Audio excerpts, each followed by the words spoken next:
Hello, everybody, and welcome to Tech Talk Friday. That's right, it's a new day, it's a new dawn, and look who has decided to join me here in Portugal. Hello, Martin, thank you for joining me today. You're in Portugal. I am in I'm still Portugal, pointing yes. the wrong way. Over there. It's the simplest thing, isn't it, really? But you still never get it right. Well, today is Yeah, slightly different because we've got our special guest coming on in a minute, which is Johnny Beirne, the webinar wizard. We're all in green screen up today, apart from myself, who doesn't have a green screen, but you may not be able to tell that Martin has transported himself all the way from Edinburgh to Portugal for one special day indeed, because we have a special guest on. Martin, what's the journey been like for you all the way over here to sunny, stormy Portugal? Yeah. So we're not 6 inches apart. We're actually 1,700 miles apart and a 28-hour drive apart. So, yeah, that's how far apart we are. And Johnny's over in the northwest of Ireland, so I will be magically bringing him into my studio in Edinburgh as well. So there's going to be a lot of jumping around between countries, and we're not worried about Brexit and borders and all that sort of stuff. We just visas, just do our own anything like thing, that. You know. Exactly. We have Saeed in the house. So Saeed, thank you for joining us very much. And he's saying, thank goodness it is Tech Talk Friday. It is indeed. So Martin is going to transport himself back to sunny Edinburgh. Sorry, I'm in Portugal. I don't even know where I am today. And I'm just going to look at Johnny. The storm's hit you the bad. The storm's hitting really? me, yes. So I was just going to say that if this show disappears very quickly, it's because it's my fault. The internet will go out and the power will disappear, but hopefully not. But before that happens, we better get our guest on. So Johnny, give me a thumbs up in the room if you're ready to come on. We're just going to have a quick splash screen, and then Johnny's going to join Martin in sunny Edinburgh. Mm-hmm. See you in a moment.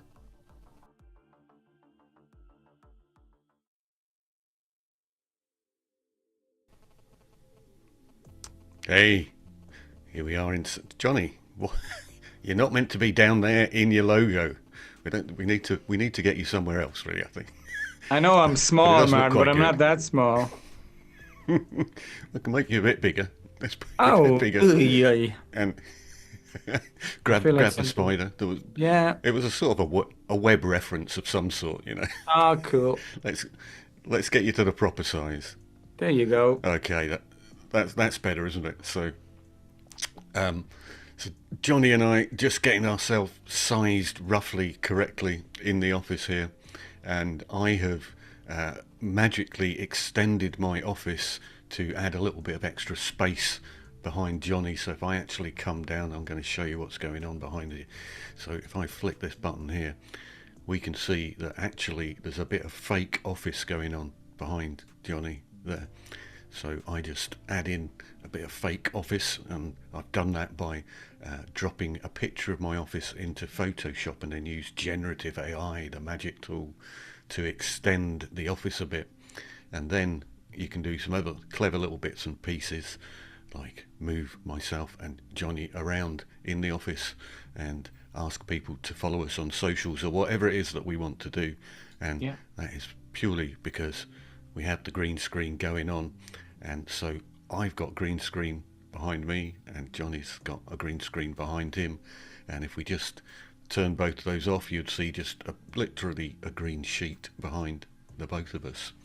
And this is us just playing about, and I've actually added in, if you look very carefully, there's a tiny bit of motion going on behind Johnny as well, just by his shoulders there, and a little bit in the blue lights there. And he's disappeared now completely. And if I go this way, I'm going to disappear behind Johnny here. My hand falls off.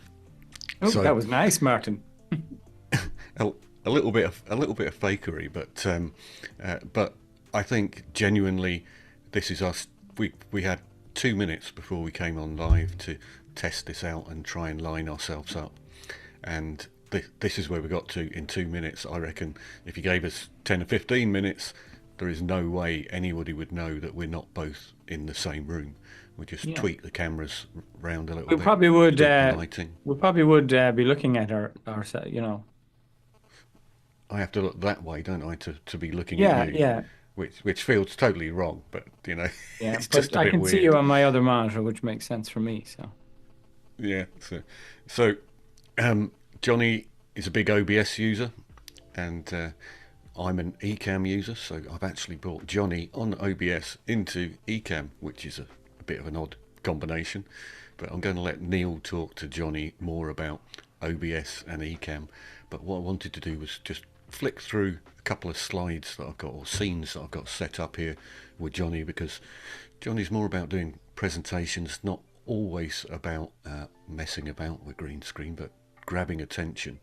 And so if I go to this scene here, then what I can do is keep my same scenes going on, but I'm able to, because we're both on green screen, colour match the shadows in the background and have us at a different shape, and then perhaps bring on my slide deck here and be going through my slide deck. And this is the sort of thing that I'm guessing that Johnny's probably doing something very similar to this with some of his clients, and then maybe going up to the big version of the slide and then maybe back to the small. And I've even turned us black and white on this one, because I think I've seen it in like the Sunday Times or something. They have these black and white photos with a colour background in some of the magazine. I thought, oh, that looks quite good. I think I'll try that. So do you ever do the black and white thing, Johnny, or is that just not bothered? No, but if I turn on the chroma key briefly, what I did for Halloween was I showed up like this. Green screens and Halloween were made for one another, I think, actually. I Yeah, think yeah, and that's and my definitely and the my case. childish behavior all combined make a good A Halloween. good I green had screen. spiders and Yeah. all sorts of stuff, but the fact it was live for the Halloween Zoom party was fun.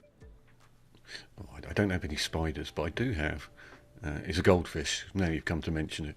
Just because people seem to like goldfish, I don't know why they Yeah, like an animated goldfish on places, yeah, but they do. looks cool. So, so what we're going to do is I'm going to let Johnny actually speak with Neil about OBS in a Sure. second. So we're just going to disappear from Edinburgh, and then magically, any moment now, Neil's going to press. I've pressed the button and let Martin disappear and go away, and Johnny's going to join me in my studio. It's a bit taller than me. In sunny Wait Portugal. till So, I. oh, Whoops. oh, I can make myself it's all right. smaller if I I can want. just, I keep moving my chair up and down. It's like, Well, I'm standing, so I can. that's all right. No problem. I don't want you to have any knee problems by the time you finish here just by crouching down. So, No, well, thank you for joining us anyway, Johnny. And I know that you're my an pleasure. OBS user, and Saeed has already mentioned that hashtag team OBS here in the comments. So that's fair enough. We're all friends here. It's whatever tool works for you on the systems that you're running. So how did you, just out of curiosity, how did you get involved with OBS, and where did you start all this magic of webinar stuff and using OBS for your workflow? Sure, and thanks to you both for the opportunity to nerd out a little bit and Absolutely. chat about this stuff. So, over a decade ago, I started creating online courses because I was a trainer before that. And as I was creating courses, I always wanted to use ways to create them as professional and as fast as possible and reduce the amount of editing. So I got into looking at OBS, vMix, Ecamm, and all of those great tools for doing the editing as you're recording so that there's a lot less at the end. Fast forward kind of around the time of the pandemic when I was sharing these tips about these different software tools, people are like, can you use them live? Because I'm stuck at home and I need to train and it needs to be exciting and engaging and not the yawn fest that webinars and death by PowerPoint have become. So I started to share how you could use these tools live with Stream Decks and OBS and Ecamm and vMix and so on. And yeah, my program, which is called Presentation Transformation, was born out of that. Great. And you mentioned that you tried a few others. What made you sort of pick OBS over the others? I know vMix for Windows can be quite expensive as well back in the day, and I don't know whether it's got any cheaper now. So was cost a factor, or was it just sort of an easy reduction in barrier to entry just to get involved with OBS? Because people seem Yeah, to feel that OBS can be quite complicated, but it depends on what you're using it for, right? yeah, I guess the smartphone was probably complicated to people too when they got one first, and now they can't leave it down. So Right. um, Yeah, I mean, it is a bit daunting out of the box, as is Ecamm and vMix Yeah. and a lot of tools. Having said that, with the right direction and the great content that you guys share, particularly on Ecamm, it makes it very accessible and easy to use. So the reason I got into OBS was cost and laziness. And not cost for me, but cost for my clients and students. Um, but laziness from the point of view, I should say productivity. I was teaching all three and I had to keep up with all three because my course teaches how to present with these tools. So I decided to go all in on OBS because it's both Windows and Mac and it's free, which is very attractive for my students and clients. So otherwise, I'd be teaching Ecamm to Mac users and vMix to Windows users, and that just got very time consuming me for to keep up with all three. So, like you guys, when you go all in on one, you become a master of it, and then you become known for that, and it's easy for people to follow you and know, you're the guys for Ecamm and so on. So a couple of reasons really. I mean, vMix, you run out of inputs as they're called in vMix, which is like sources and scenes in OBS, and the same with Ecamm. After 4 or 5, you have to upgrade. And very quickly, it can be about €700 plus Wow. 50 or 60 a year. So once you buy it, the yearly isn't that prohibitive. Um, but for a lot of people, it's probably a hammer to crack a walnut from the point of view that there's a lot going on. Like they say, the average person uses 4% of the power and features of Excel. It's probably the same with vMix. So if OBS or indeed Ecamm gets you by, then why would you use something that doesn't really is really beyond your requirements? So. Yeah, no, I agree. And I think you're right. People don't you have to use all the features. I know people who use Ecamm are just using it purely for recording. They're not even going live. There's a lot of people who's never gone live at all, but they use it as the sort of productivity workflow. And it is just whatever tool works for you. I wanted to ask you real quick about a new tool that's come on the market. It's been on the market now for a few months, I think, called Meld. I don't know whether you've heard of it. I did a video on my channel only recently about it. And Meld is basically aiming to try and convert OBS users to go to that software. It's a very OBS-like software. It's available for both Mac and PC. And what they're trying to do is incorporate a lot of the plugins that are already available out there on OBS, because as you know, with OBS, you do have to download and configure some plugins depending on the workflow that you're looking at. And these guys are basically saying, here's a free tool. It's very similar to OBS. It's got a very similar sort of look and feel. It doesn't got all the bells and whistles, but it is available for people. And it's just in beta at the moment. And I think they're doing their best to try and make it less overwhelming, for want of a better term, for people who are looking at OBS and want a free option to say, well, here you go. Here's some live motion transitions. Here's a few bits and pieces already added. And now you can basically use this software instead of using OBS. But if you haven't seen it, maybe worth having a look at in the future, because I'm sure they're going to add more things to it. But right now, it's not an OBS equivalent. It's a very, very cut down, let's say OBS Lite -1, something like that. Sure, I'll definitely give it a spin and have a look and see how it links up with the Stream Deck, which is key, and a few Yeah, other things. But yeah, absolutely. it's definitely got I mean, OBS. people ask me about Cameo for PowerPoint and Right, and all these other ones and so on. And um, look at whatever I guess meets your needs. I exactly. do think that not I use PowerPoint all the time, but I do think that Cameo is a little restrictive when you get into when you start using any of these tools, vMix, Ecamm, or OBS. Typically, people don't stop just with what they learn at the beginning. Right, yeah, Like I've been following Martin for a couple of years now, I would say, and I'm sure you'd agree, Martin, if you go back and look at the videos when you started using Ecamm, because you started to explore other things that it could do, and Ecamm started to add new features, and so I would, if you get into this, I would use one that's going to grow with you or has the potential for you to grow with it, and I yes. think OBS, Ecamm, and vMix definitely have that, and hopefully the new ones that come out as well. Absolutely. Well, let's not leave Martin too far out of the conversation. We're going to bring him back into our three up scene. So if you guys want to just flip to your wonderful normal backgrounds and come off green screen, then I will bring you both into the three up scene in a second. Yeah.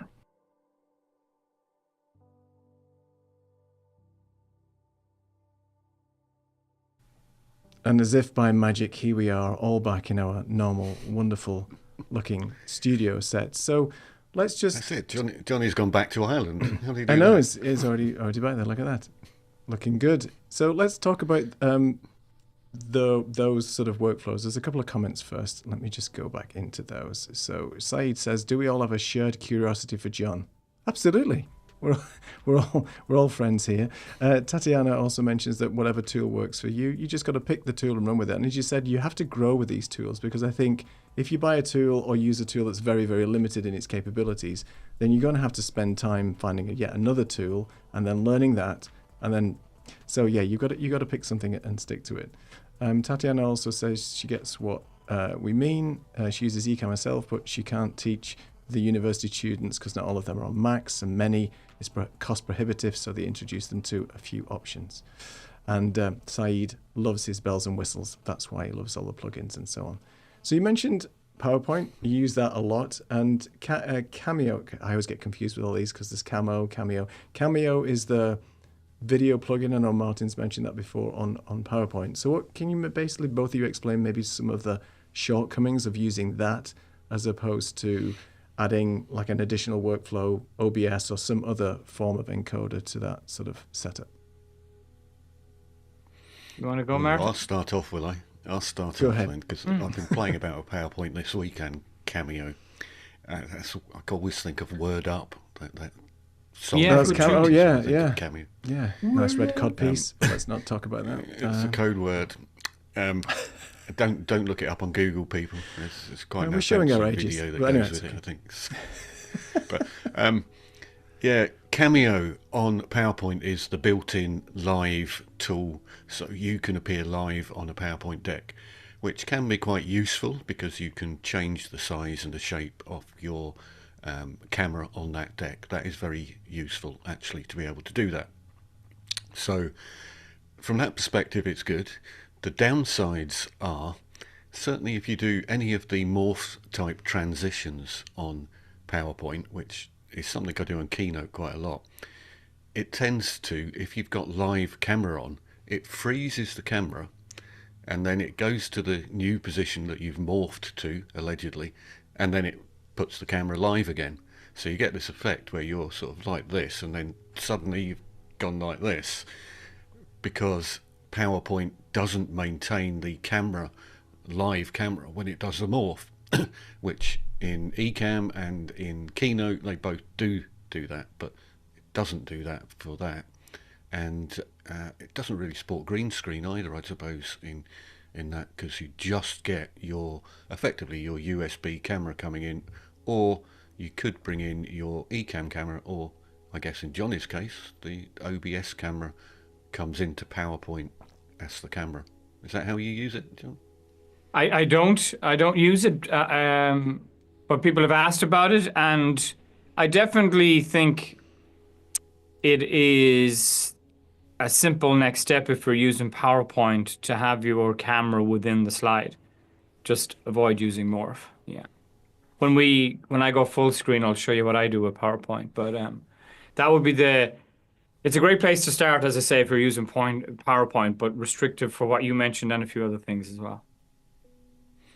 Yeah, and I think so. Why don't we go to full screen, Johnny? Yeah, let's do that. So we should have a look at what Johnny can do. Yeah, great. So thank you. So, I mean, what I typically do at the beginning of my webinar is I come on from behind the curtains, which is just an overlay. And I pretend that this is as good as it gets, right? This is really kind of reminding people what not to do with the likes of Zoom with your Golden Gate Bridge and your slide cut off and you're practically transparent. And then you can just hit a button and transform into this. But so what I use it for is, I change over to being beside the slide. The green screen allows for this. And then you can continue to present. and hit a button on your Stream Deck and go to, full screen and come back and check in with the audience. Um, it's a lot better than being stuck up in the corner when you're presenting on Zoom and then going through your slides and having to say, hold on till I share my screen. And then you have to unshare to come back and check in with your audience. But yeah, I'm not sure if we're sharing audio. Let me just in case. So I mean, what I like about it, I mean, changing to that and stuff like that is I like to address the elephant as well when I'm presenting. So people like the overlays you can do as well, because there's lots of footage out there with that's been filmed on a green screen, and then OBS allows you to move the green. So if you want a very excited looking gentleman to appear beside you when you're presenting, you can also go into a circle. You'd obviously change where the content is on your slide. This kind of looks like Cameo. People like when you can make money fall out of the sky if you're talking about doing better in your sales or your webinars, all that kind of good stuff. So yeah, they're kind of the things I play around with, and I show people how to use the Stream Deck and then I have a Stream Deck button that allows the Stream Deck to fall out of the ceiling, which I filmed using my green screen. So, a lot of the stuff I teach is pattern and interrupt, which is essentially avoiding the death by PowerPoint snooze fest of a presentation that we have all grown to not love so much. The other thing I like to do with OBS is use a green slide and then put the bullet point on a green slide and remove the green with OBS, which means that the bullet point comes in beside you. But essentially, if I go behind the scenes here, it's just a green slide. But this is what it looks like. And people say, do you need a green screen? But if I pull back the green screen, the bullet point will still appear in your room. So you can do this one without a green screen with OBS. So they're kind of a couple of things I like to do. So if you have a practical application of that, for example, would be, let me just skip on a couple of slides here in my deck. But if you're talking through a particular framework that's got 3 steps in it, for example, you could bring in the steps one by one. So essentially, if I go to the slide, it's a green slide, and I bring in the arrows. But if I hit this button on the Stream Deck, you can use your clicker or your mouse and walk through a 3-step framework and make them slightly see-through, so it looks like they're kind of on glass in front of you. So they're kind of a couple of the applications that I use OBS for. Some you can do with Ecamm, some you can do with vMix, but I use OBS now. Yeah. I mean, I love the way you're using the pattern interrupts to just break up the monotony of what could be, as you said, death by PowerPoint. There's a few people that we speak to and we've heard in the past that just content is key. You speaking on screen for 25-30 minutes is good enough, and whilst it could be fine if it's a monologue, people's attention span is what it is today, and I think you've got to give people something to keep them interested, whether it's just a slight camera movement, whether you're moving from one part of the screen to another, whether you're bringing on a graphic, some aide-memoire, something to actually show you or to reinforce the message. Yes, it doesn't have to be a wordy PowerPoint slide. Everything that you've just shown there has been very sort of straightforward and just re-emphasizes some of the points that you're making instead of having 30 bullet points on the slide, which is a big no-no. I was going to ask you what then, in your experience, clients that you've worked with, what's maybe one or two of the sort of the main gotchas that they always make in terms of mistakes that you sort of help correct? I mean, what are the pitfalls of people who really don't know how to level up their presentations and the things that you teach? Yeah, the main ones would be the typical mistakes that people continue to make with PowerPoint, a slide that has 20 bullet points or even 5 bullet points, but they're all on there. And they're talking about the first one, and the audience is reading on through the next 3 or 4 or 5 as well. So those mistakes that have been around for a while still happen. People don't use visuals enough in terms of their PowerPoint, and they don't use moving images. So for example, if I bring up a slide here with an animated GIF on it, the presentations continue to be, still very, very, very flat. And then, they disappear onto the corner. They say, hold on till I share my screen. Can you see my slides? All that kind of stuff. And I mean, a simple animation that I use when I talk about keeping people's attention is this one. So, basically what I say is people don't pay with their money first, they pay with their attention. And if they don't pay attention, they don't pay at all. But this is just an animated GIF sitting on a slide that you don't have to hit play to play it. So the mistakes people are making are the age-old ones, and not probably through awareness, or not even maybe taking a course, or whatever it might be, using what's freely available in the likes of PowerPoint and Keynote to take things up a notch. They do presume, as you rightly say, that my content does the selling, or my content, I don't have to use these bells and whistles. But the reality is that people do need a little bit of entertainment. They're looking at TikTok, they're looking at YouTube Shorts. Things are changing.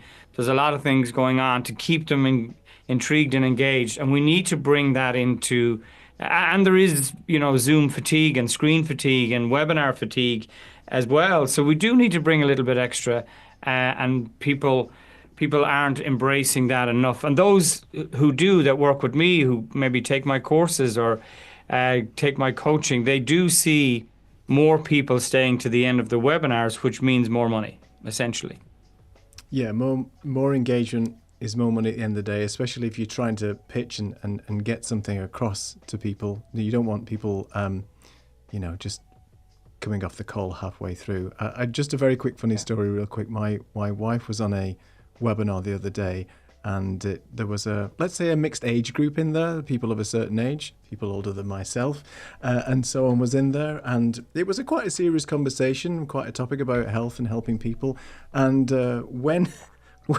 when you looked at the gallery view, there were 3 people asleep on that call. Now, it could have been because it was nap time for them, because it was a certain age. But the fact is that because the topic was quite serious and quite hard to understand, I think, for some people just tune out and switch off. So I guess when it's a difficult subject, when it's a serious topic, and when it's maybe hard to understand, what potential advice would you have for people to sort of still keep people engaged, but without making a little bit, a bit too humor's okay in certain aspects, right? But I guess you've got to have something that's in line with the material that you're presenting. Like maybe you wouldn't have a goldfish popping on halfway through a seminar to do with, serious illness or something, but, or maybe you would, just to break it up. I don't know. What's your thoughts on that?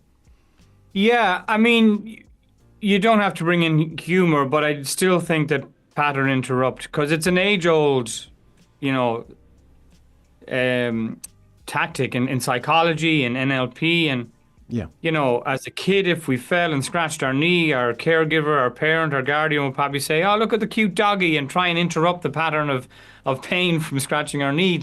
So it does work. So even with a serious topic, just it's recommended that something different happens every 8 seconds. So you can bring that into a serious topic without bringing in a goldfish or addressing the elephant of the room or making a stream deck fall from the sky.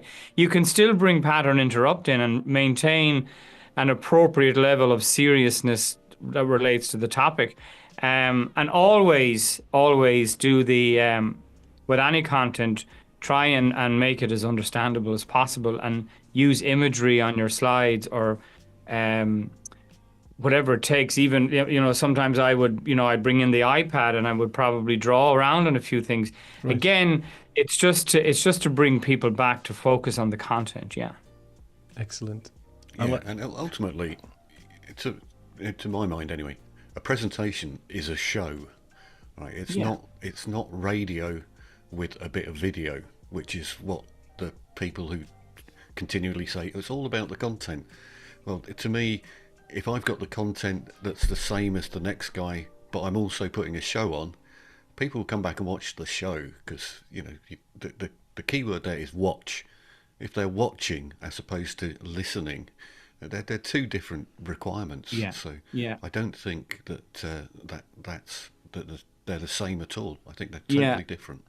Yeah, I tell my students and clients, deliver an experience, not a presentation. And we always talk about people remember us for how we made them feel, not what we said to them, but how we made them feel. Yeah. And also, for a lot of the people that use my stuff, they tend to stand and even with the simplest of like, let me get back to a kind of a white slide here. They like standing and walking around like this a little bit. It's a very familiar environment to their audience. Okay, so it almost feels like that Johnny is giving a live event with a room full of people, and they just have the privilege of not having to travel. They can watch it online. And again, it's a 9 by 9 space. I mean, the office is a little bit bigger. People say, how much space do you have? I mean, pretty much if you put out your arms, you don't, depending how long your arms are, the camera I can almost touch, and I can almost touch the green screen. So you don't need a huge lot of space to make it look like, I mean, when I walk off the rug, I will disappear. So the rug is my stage. And if I walk off the rug this side and I walk away from the microphone, but even if I move here a little bit, it looks like, and here's an example of somebody using it. And then, if you're using the green slide, you need to go back to the green slide. But so I love to, what I love to say to people is, let's try and deliver an offline experience in an online world. That's really good. I like the fact that your room is very small as well. I'm in an attic room in here, and I can touch my ceiling because it's slanted down there. You guys are just convincing me to sort of start playing with green screen a bit more, because I like standing up and talking and presenting. It is a bit more natural. It does feel a lot better, I think, when you're standing up. And sometimes when you just crouch down in a chair, it's not always, doesn't lend itself, I think, to being good. Well, I think that's a good segue to a bit of geekery here, actually, because obviously we get the opportunity to geek out a little bit. Yeah. And green screen, I think, has got a very bad name because it's done so badly by so many people. And the first thing that people tell you about green screen is, oh yeah, you need tons and tons of lights for green screen. And that's just absolute nonsense. You don't need tons and tons of light for green screen. However, if you're sitting still and sitting down, you can probably just use exactly the same lights that you've got at the moment, other than maybe have one highlighting your green screen a bit. However, if you're standing up and moving around, there is a bit more of a challenge with lighting and shadows and things like that with green screen. So what is your lighting setup, Johnny? Yeah, so I've got 4 Elgatos on me, controllable by the phone. And then I have, so if I was to start to turn them off here, you can see the big one that's making the difference. And I tried the key light shining down on the back of my head, and it really highlights how bald I am, which I don't really mind because I am. So what I've done is, if I go behind the scenes here, what I've done is I've put I think they're called a caravan light, and you can stand on them because it's not a tube. So that light there is basically, if I step back here closer to the microphone. So if I turn that one off, Alexa, turn off the green screen. So you can see that while you don't need tons of light, you do need even light on the green screen. And that light alone, you can see the difference that it makes when it's off. I know we like the 40 shades of green in Ireland, but one shade of green is the best way to go when it comes to a green screen. Alexa, turn on the green screen. So you can see the difference that it makes. So yeah, I mean, if I go back very quickly to the green screen scene, you can see that it's obviously a little bit hotter down the bottom because the light is on the floor. But for the most part, if you look around, there's no, dramatic hotspot. It's pretty much the same color of green in all places. So if I go back to the scene that uses the green screen, and if I was to move that light to a hotspot, it's still actually, once it's on, really, more or less anywhere in the room, you can see the difference that it makes. If you have, and we're jealous of your hair, Neil, if you have a wonderful head of hair like Neil, hair and a green screen can be a little bit of a challenge, and that's where additional lighting and the better the quality of the camera, in my experience, it definitely helps. Either I have to wear a cap, or anyway, the other alternative isn't great. We've got a ton of comments. Shave my head. We've got a ton of comments, by the way. A lot of love in the room for the conversation today. So where do I start? Let me just go all the way back to these comments here, which is wonderful. So Tatiana, hey Tatiana, thanks for joining us. She said, to me, the biggest drawback in my courses with Cameo, etc., is that it requires a screen share in Zoom, so it doesn't work well for like team projects and things like that. That's fair enough. And Saeed mentioned that Zoom has now got a new screen share feature that lets you overlay yourself on the share. You still have that problem though with Zoom, don't you, where it's like, I just need to share my screen. And how many conference calls have you been on? We're saying, right, I'm just gonna, and they look and they click and can you see, is it working now? It is just, because it just detracts you, I think, from the whole thing. To your point, Johnny, it's just not fluid enough, and it needs to be seamless really and fluid when you're going through a show and a presentation. It just seems to be, needs to be sort of set up well without having to sort of, there is an interrupt there, but it's not the one that you want, because people are just hanging on and waiting. Yeah, and I mean, when you do get into something like Ecamm or OBS and have a Stream Deck, whether it be 6 buttons, which I don't recommend, 15 buttons, which I do recommend, or 32, is that if you want to play a testimonial, my name is Paul O'Mahony. you know what I mean? You can play a testimonial very quick. There's such a range of things, like if you want to go behind the scenes, for a break and stuff like that. So, Zoom will try and replicate what you can do natively with Ecamm, OBS, or vMix, but they'd want to catch up pretty fast before they would come close to some of the things that really make a difference when you're presenting with Ecamm or OBS. Yeah, definitely. It's not going to happen. Yeah, I was going to say that, I mean, the most common one people do is they'll put themselves in a little circle in the corner of their presentation. That, to me, is a complete waste of time, because it's person in pimple is what I would tend to call it, a pip. But if they're tiny and just sitting there, it's just, well, for a start, a circle's a terrible shape to put yourself into, because you're only going to get your head and none of your hands and your arms and your expressions, none of that at all. So, number one, don't ever put a circle in the corner of your presentation if you're doing the whole presentation. So we had ourselves in circles on the previous one, but we were pretty big in those circles, and there was 2 of us. That is okay. But if it's just you presenting, don't do the sort of 10 pence piece in the corner of the presentation. Make yourself bigger, one way or another, and preferably if you can do it like Johnny has, where he's got the standing up and the scene in the background, then I think that's the best of all. But if it's not that, even still, make yourself much bigger on the screen, and I don't think many of the tools let you do that. So, and also you can record with these tools. You don't want to be booting up Zoom to make a quick video.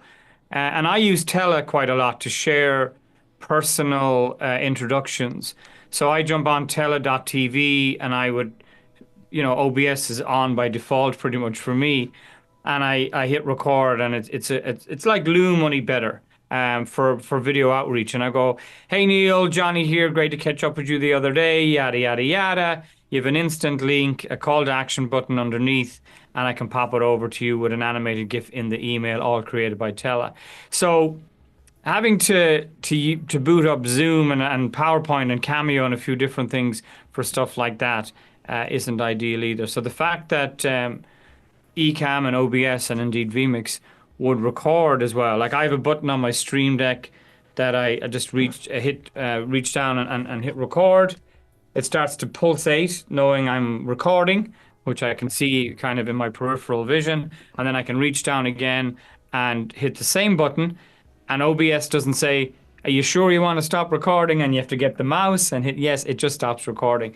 So in my workflow for a video outreach, introducing myself to people who refer me to have been referred to me, then I reach out very quickly with Tela using OBS and the Stream Deck.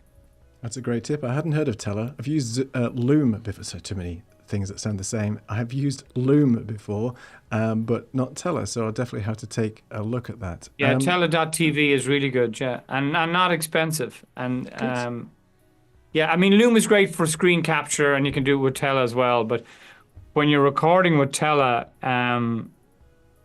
it's recording the camera and the slides as two different layers. So Right. you can have great fun with the edit afterwards. But for video outreach, like people say to me, you know, Johnny, I want to connect you with Martin. And then with what I do, it's so visual. I make a video introduction and I personalize it, and it's worth the effort, you know, because it's, as I say, like you guys, a very visual thing. Yeah. So OBS is great for that as well. Some more comments, just real quick, and then I'll let Martin crack on. Okay. Hello, Chris. Thank you for joining us. Chris says, proper lighting, not tons of lighting. And by the way, my Alexa devices are going crazy. I was going to say, if people are listening to this on speakers, like, you know, because thank goodness I've got my headphones in and stuff like that. I don't know what this means, but sweat. Is that a sweat or a sweet? Head of lettuce. Sweet, I would say. I hope it's sweet. I don't know what a sweat of lettuce is. It doesn't sound very good. And Saeed says that he uses AI background removal, works perfect for me. In what context are you using that, Saeed? Is that sort of post-production? Because obviously Ecamm and OBS have built-in background removal for green screen and things and chroma keying, but I'm not sure what he meant there. But anyway, go ahead, Martin. Are you going to ask something?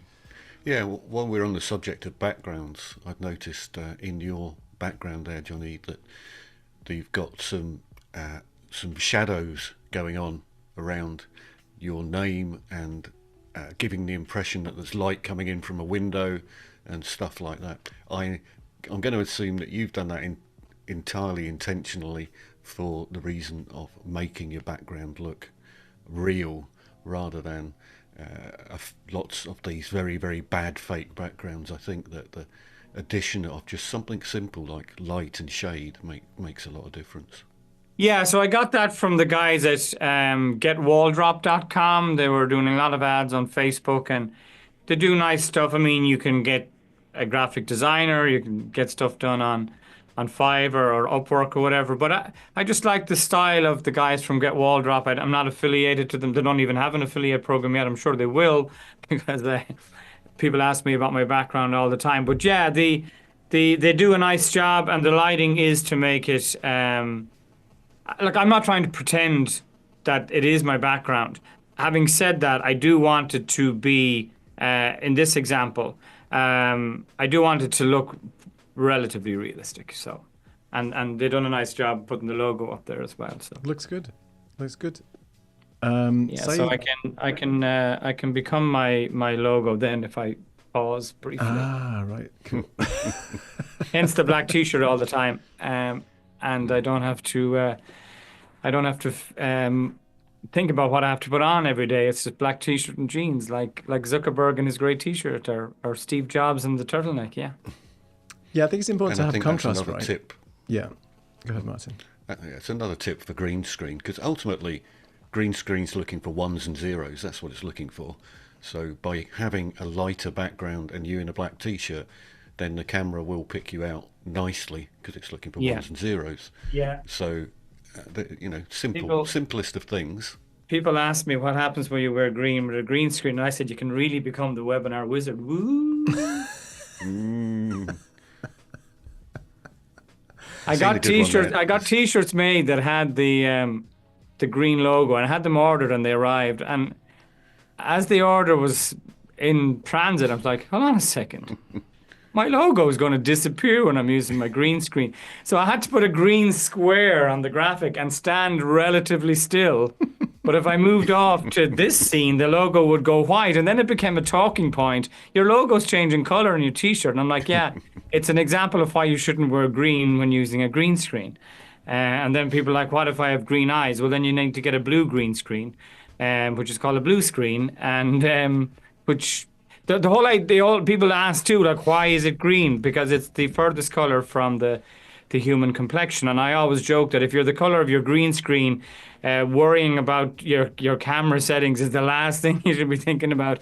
You should be going to your doctor if you're the color of your green screen. So Tatiana was asking the name of the tool. Is it teller.com? I just had a quick look, or is it teller.tv? Teller.tv. Teller.tv. Okay, I just want to double check with you because it did actually redirect me to teller.com, but let me have a look. Yeah, teller.tv. I can pop my link in the chat if that makes. Yeah, that'd be great. But And I'll just copy it. Yeah, it's I think personal video outreach, depending on the value of the potential client, particularly if you're using these tools, like OBS or Ecamm, I think is hugely underused, and people think it's not worth the effort. But depending, as I say, on the value of the client, and even when people say, "I got your video, I don't think it's for me right now, but I really appreciate the fact that you went to the effort of making a personalized video," because people are spammed with automated outreach and all that kind of stuff. And I think if you have the potential to, like the last proposal I did was worth about 10K, and anything you can do to increase the chances of that happening with these kind of tools, and they'll remember you too, even if they don't go ahead with the deal. They'll go, if I ever need something that person does, I'm probably going to give them a shout first.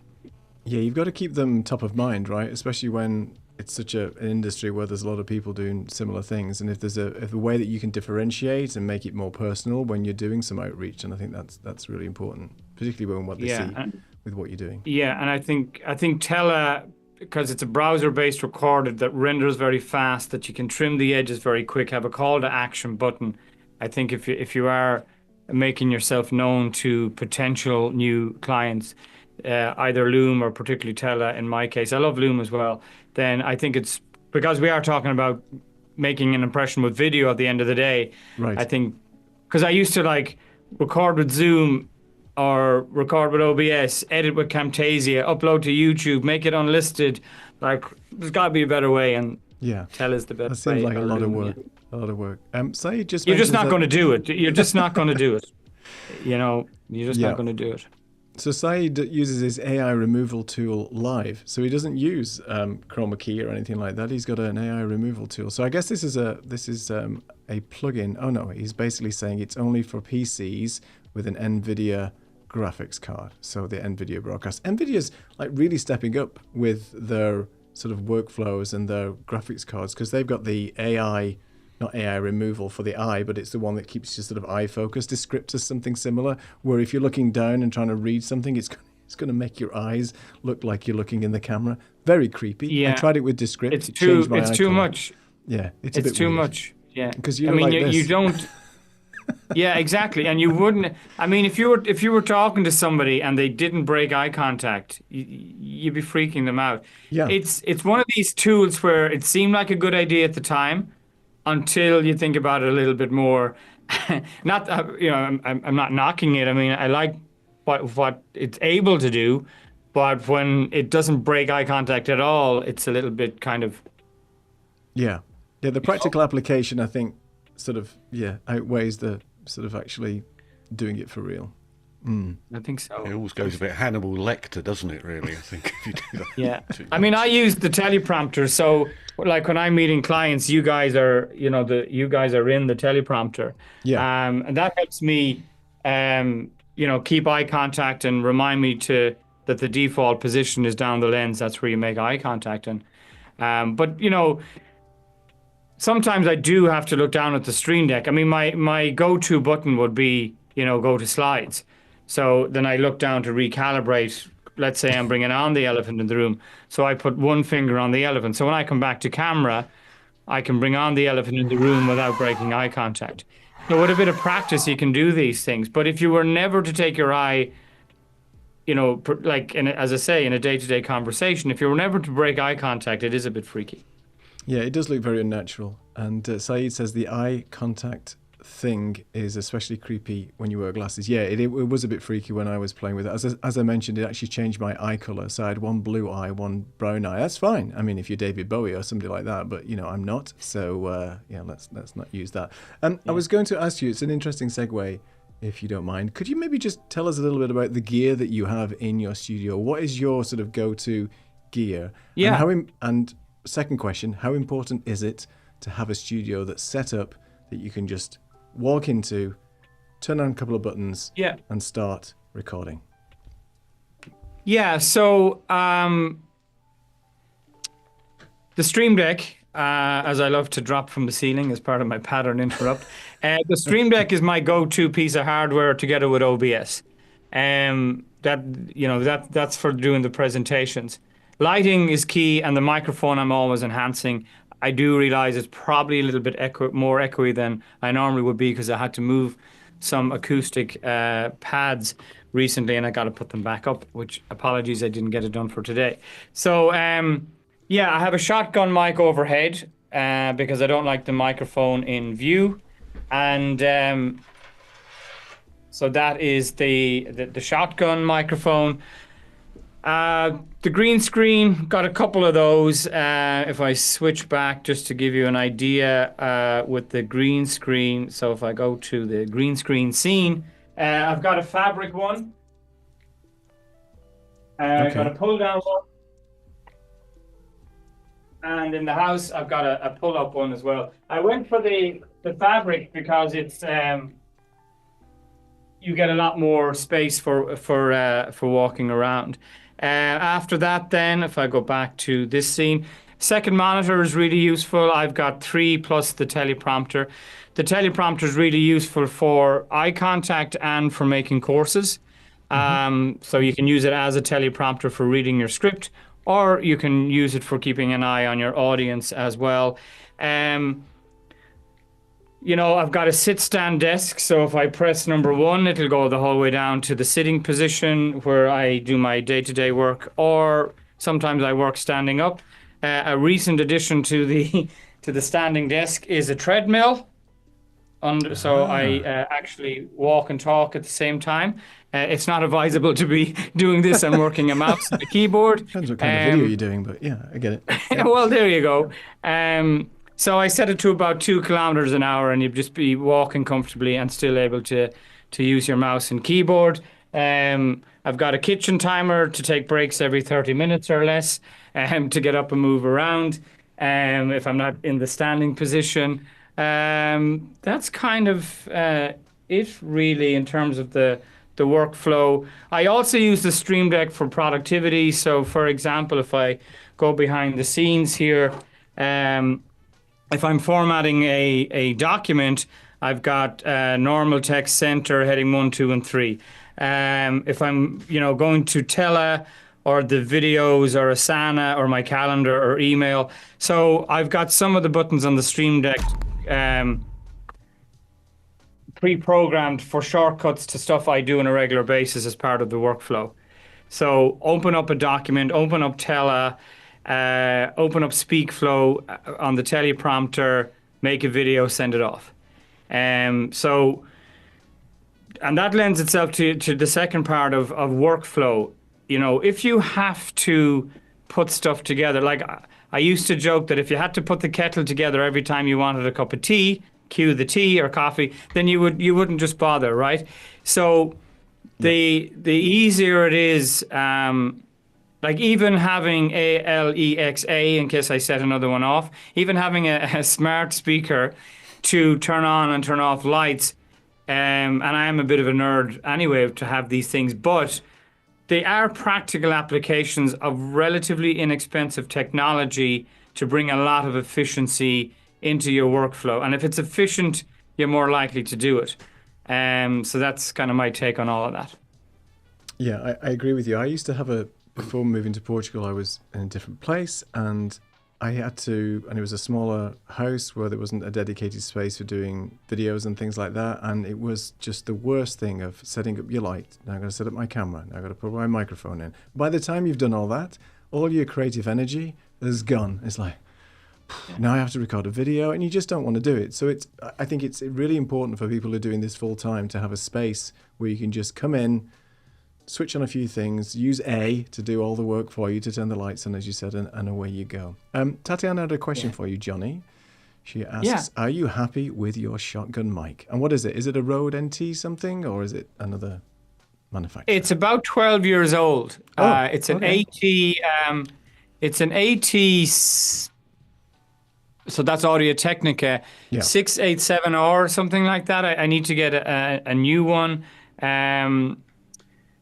And it's going through an Elgato Wave XLR. I got the Rodecaster off a friend and put it through it. It made no difference. So the reason for the echo is primarily these pads I have on the wall. They need to go back up onto the ceiling. And that's the shotgun. And it relates back to workflow. You can't move around as much. Not that I would be. And if I push my camera back when I move to the Elgato prompter, because the setup I have is heavy, you will get the waist shot in and still be able to be at the shotgun. So what I noticed with the clip-on was friction in the process, right? It's like, oh, I got to wire myself up. So you kind of put off making the videos, and that's why I like the shotgun. And it's very much, if I just go, actually, the other way. So, yeah. So it's, you can see as it comes closer. So it's pretty much just out of frame. Yeah. So ideally, I mean, it's a lot velvetier if I'm closer to it. Sure. But it's just out of frame, and I think the sound is it could be better. I mean, you guys have got those nice warm tones. I need to get those back by reducing echo and then possibly turning it up a little bit. But I love the fact that it's not in view, and I don't have to wire myself up every time I want to make a video.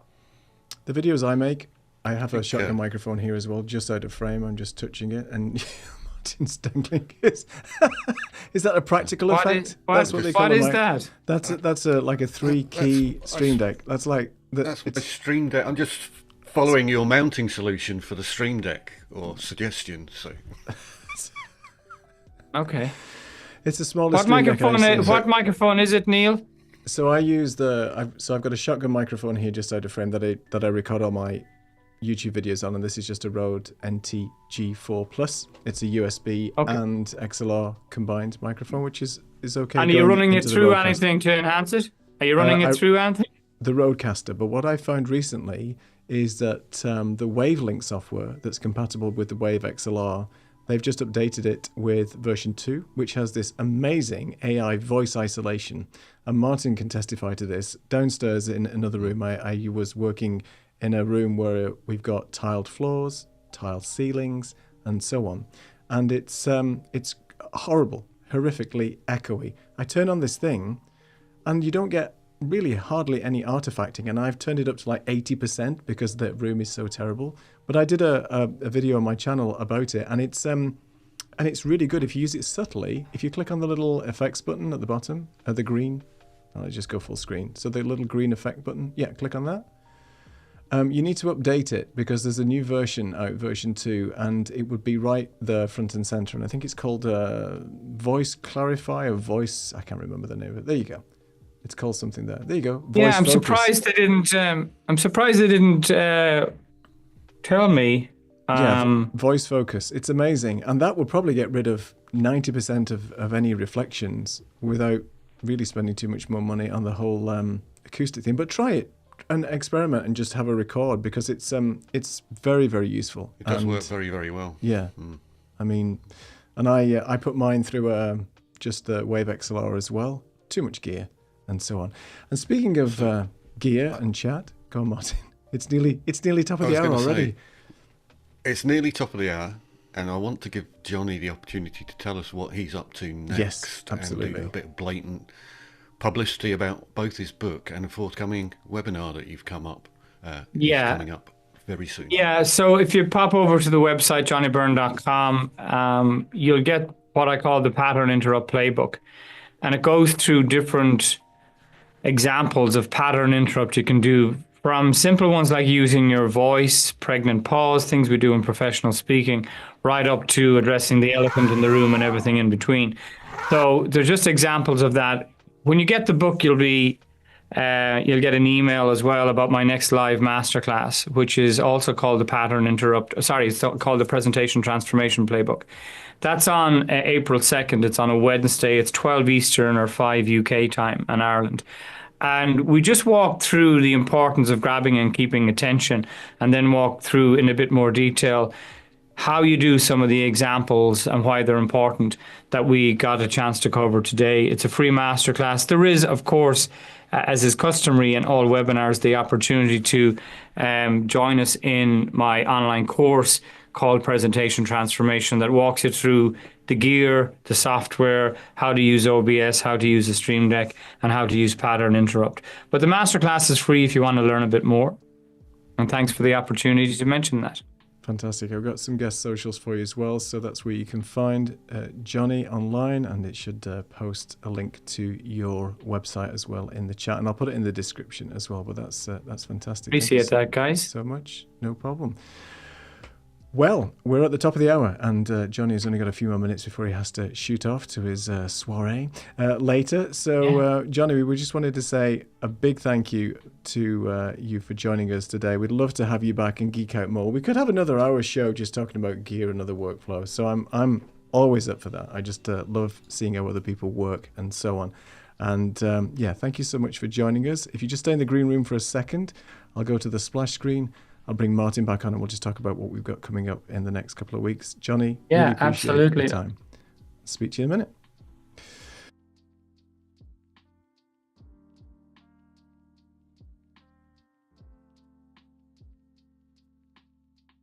So, Martin, if you get your green screen working, and I'll pop you back into the main show here. There you are. There we are. As if by magic, as if it works flawlessly, seamlessly. Flawlessly, seamlessly. We need to practice that a little bit more. Exactly. So just a word of warning for everybody next week. The clocks are changing in the US to make everything so complicated for the next 3 weeks for the rest of Europe. So we're now going to be 4 hours closer to the US come Sunday night. So our next show is going to be at 6 p.m. on Tuesday, the vertical show, which is now going to be, 2 o'clock, 2 p.m. Eastern, isn't it? Yeah, I've got to get my math working out there. So yeah, something like that. So we're going to be changing for a couple of weeks, I think, right? Well, I've heard that Donald Trump has now dictated that we all are going to be using American time. Okay, American Standard Time, AST. Yeah. Okay, well, that's good to know. So we'll call it Trump Standard Time, obviously. TST. It almost sounds like TNT. Well, before we get cut off from YouTube, who we got coming up next, Martin, as our guest on Thursday the 13th? Thursday the 13th. Is that Mitzi on Thursday the 13th? No, that's so many guests coming. That's out. Eden is coming up on the 13th. Sorry to put you on the spot there, but because this show is a well-oiled, rehearsed machine, you can tell how well it's doing. And Eden is there, and here she is, and she wanted to say hello, as if by magic. She turns up. So yeah, we're confused about the time as well, Eden. I'll send you another link so you know exactly what time to join us. Hopefully, you can still join us at maybe 1 hour later. If you can't, we'll change the show to fit around you, because that's what we do. So no problem. So that's what's happening coming up soon. And then we have Mitzi. I popped on Eden. Go on, sorry. Yeah, I popped on Eden's show yesterday, actually. So caught Eden live on LinkedIn yesterday. So that was good. Fantastic. And that's for Camo, right? Because she does all kinds of workflows for Camo, which not to be confused with Cameo and so on. But anyway, before we get confused, we will have a chat to Johnny in the green room. Thank you so much, everybody, for joining us today on this Friday show. I like the Friday shows at this time. It's pretty good, right? Yeah, I feel I should go and get some dinner directly afterwards now, because I'm just totally confused about what time it is. I have no idea what time it is. Anyway, it's goodbye from me from Portugal, and goodbye from Edinburgh. Cheerio. Take care. See you soon. Bye.